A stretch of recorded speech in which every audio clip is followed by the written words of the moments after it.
సతాజ్ ఈ air India ప్రమాదం భారతదేశ చరిత్రలోనే అత్యంత విషాదకర విమాన ప్రమాదం.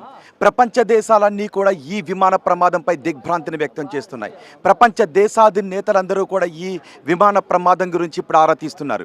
ఎయిర్ ఇండియా ప్రమాదం అయితే నిన్న జరిగిందో అహ్మదాబాద్లో, ఆ ప్రమాదం జరిగిన ప్లేస్లోనే మనం ఉన్నాం. ఒక్కసారి చూడొచ్చు, మన వెనుక 4 బ్లాకులు ఉన్నాయి. ఇవన్నీ కూడా మెడికల్ కాలేజీకి చెందిన బ్లాక్స్. సరిగ్గా 1:38 సమయం ఎయిర్ ఇండియా విమానం అహ్మదాబాద్ సర్దార్ వల్లభాయ్ పటేల్ ఎయిర్పోర్ట్ నుంచి టేకాఫ్ తీసుకుంది.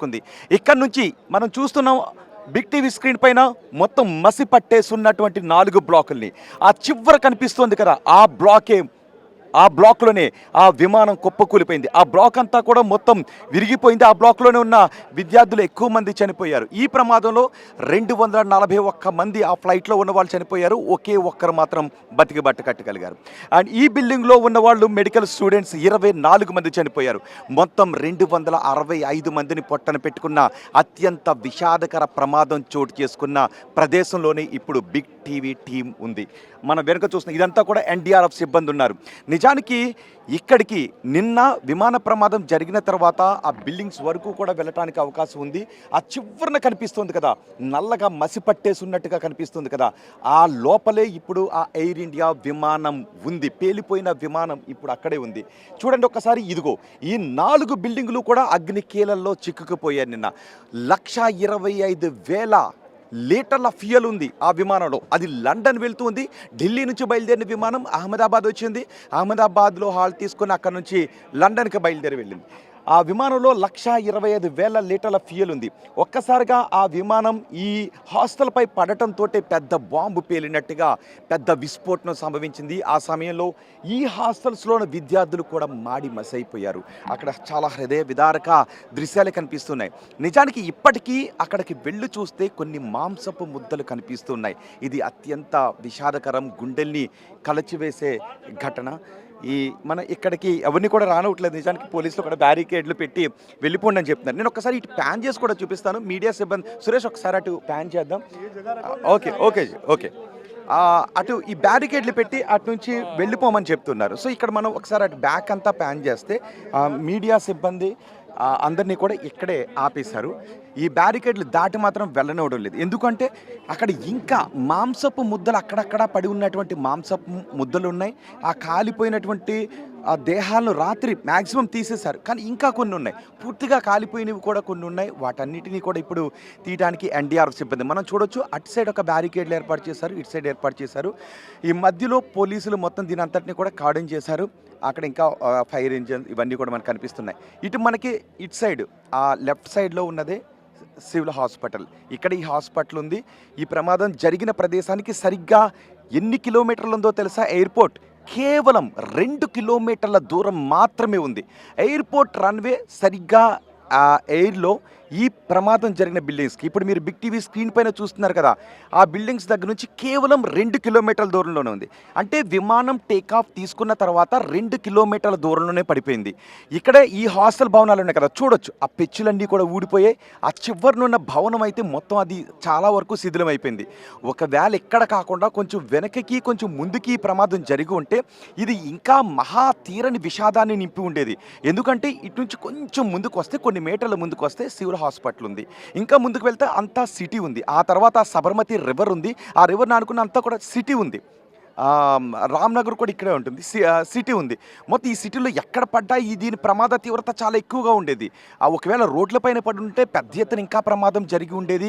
24 మంది మెడికల్ సిబ్బందిని ఈ ప్రమాదం పొట్టన పెట్టుకుంది. అందులో ఆ సమయంలో ఆ బిల్డింగ్స్లో ఉన్నారు కాబట్టి చాలామంది కాలిపోయారు, చాలామంది అక్కడ నుంచి పరుగులు తీశారు ఆ ప్రమాదం నుంచి. అయితే ప్రధాని మోదీ కూడా ఇక్కడికి వచ్చారు. సంఘటనా స్థలాన్ని ఆయన పరిశీలించారు. అండ్ సివిల్ హాస్పిటల్ దగ్గర కూడా వెళ్ళారు. క్షతగాత్రులను ఆదుకుంటాము అని చెప్పారు. ఎవరు అధైర్యపడాల్సిన అవసరం లేదు. ఇది అత్యంత విషాదకర ఘటన, గుండెల్ని కలిచివేసే ఘటన అని. మరి ఈ ప్రమాదానికి కారణం ఏంటి? ఇప్పటికే అమెరికాకు చెందిన ఏవియేషన్ టీమ్స్ వస్తూ ఉన్నాయి, బ్రిటన్కు చెందిన ఏవియేషన్ టీమ్స్ వస్తూ ఉన్నాయి, అలాగే బోయింగ్ కంపెనీకి చెందిన టీమ్స్ కూడా ఇక్కడికి వస్తూ ఉన్నాయి. గ్లోబల్ ఎలక్ట్రానిక్స్ ఇంజన్స్ని సప్లై చేస్తుంది బోయింగ్కి, వాళ్ళ టీమ్స్ కూడా వస్తున్నాయి. అసలు ఈ ప్రమాదం చాలా ఆశ్చర్యాన్ని కలిగిస్తోంది అని చెప్తున్నారు. ఆ విమానం పైకి లేచిన వెంటనే టేక్ ఆఫ్ తీసుకున్న వెంటనే ఇక థ్రస్ట్ క్రియేట్ కాలేదు. ఆ తర్వాత ఆ విమానం నిజానికి ఫ్రంట్ పార్ట్ చూస్తే పైకి ఏటువాలుగా కనిపిస్తోంది. పైకి వెళ్ళటానికి ప్రయత్నిస్తుంది.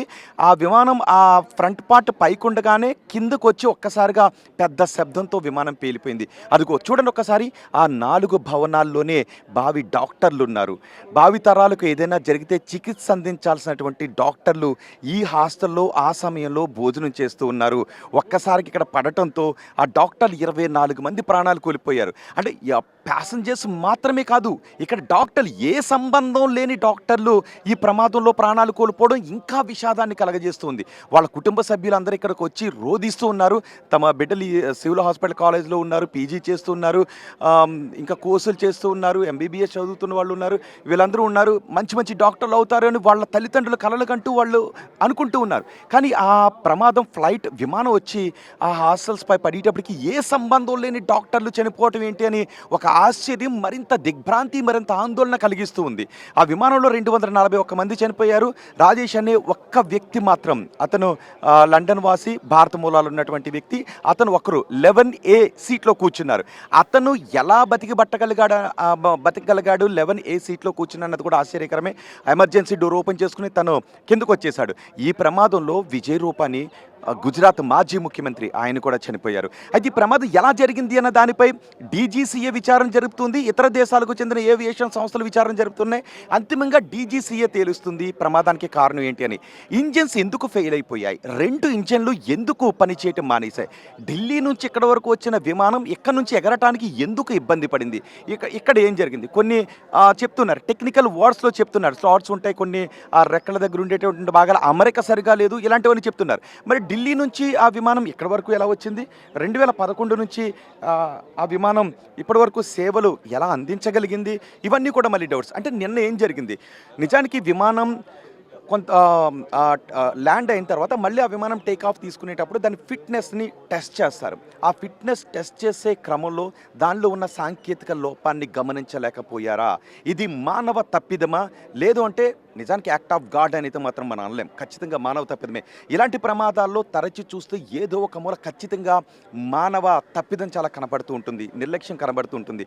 ప్రతి క్షణం 100కి 100% అప్రమత్తంగా ఉండాల్సినటువంటి అధికారుల్లో ఎక్కడైనా నిర్లిప్తత, నిర్లక్ష్యం కనిపిస్తుందా, గమనించడానికి అవకాశం ఉన్న లోపాన్ని కేవలం నిర్లక్ష్యం కారణంగా పట్టించుకోకుండా వదిలేసారా సిబ్బంది, ఆ ఫ్లైట్ ఫిట్నెస్ని చెక్ చేసిన సిబ్బంది అనే విషయం కూడా తేలబోతోంది. బాధ్యులను ఎవరిని కూడా క్షమించం, వదిలేదు లేదు అని చెప్తున్నారు. మరి ఈ ప్రమాదానికి 265 మందిని పొట్టన పెట్టుకున్న ప్రమాదానికి ఎవరిని బాధ్యులుగా తీరుస్తారో కూడా చూడాలి. సతాజ్.